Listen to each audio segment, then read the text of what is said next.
നേരത്തേക്ക് സയ്യിദ് റളിയല്ലാഹു അൻഹു കടന്നു വരികയാണ്. കൃത്യമായി സയ്യിദ് റളിയല്ലാഹു അൻഹുവിനെ കാര്യങ്ങൾ ബോധ്യപ്പെടുത്തുന്നു. കൂടുതലൊന്നും സയ്യിദ് റളിയല്ലാഹു അൻഹുവിനെ ആലോചിക്കാനുണ്ടായിരുന്നില്ല. ഞാൻ ഇവിടെ തന്നെ തുടരുകയാണ്. ഉമ്മയും ഉപ്പയും എല്ലാമാണ് അങ്ങ്.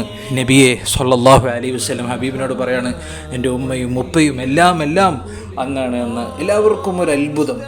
അവർക്ക് ചോദിക്കണം, മോനെ എന്താണ് ഈ പറയണത്? നീ ഉമ്മയെയും ഉപ്പയെയും വിട്ട് അടിമയായി ജീവിക്കാനാണോ ഇഷ്ടപ്പെടുന്നത്? സ്വന്തം വീടിനേക്കാളും കുടുംബത്തെക്കാളും അടിമത്വമാണോ തിരഞ്ഞെടുക്കുന്നത്?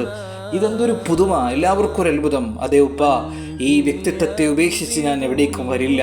ഈ വ്യക്തിത്വത്തിൽ നിന്ന് വരും നാളുകളിൽ ചിലതെല്ലാം ഞാൻ പ്രതീക്ഷിക്കുന്നുണ്ടെന്ന് പ്രിയപ്പെട്ട ഹാരിസയോട് പ്രിയപ്പെട്ട മകൻ അടിമത്തത്തിൽ ആസ്വദിച്ച് ഒരു യജമാനൻ്റെ കൂടെ നിന്ന് ഒരു നേതാവിനെ സ്നേഹിച്ചെങ്കിൽ ആ യജമാനൻ്റെ മഹത്വം കൃത്യമായി അടയാളപ്പെടുത്തി കഴിഞ്ഞിട്ടുണ്ട് സയ്യിദ് റളിയല്ലാഹു അൻഹു. നമുക്ക് വായിക്കാം.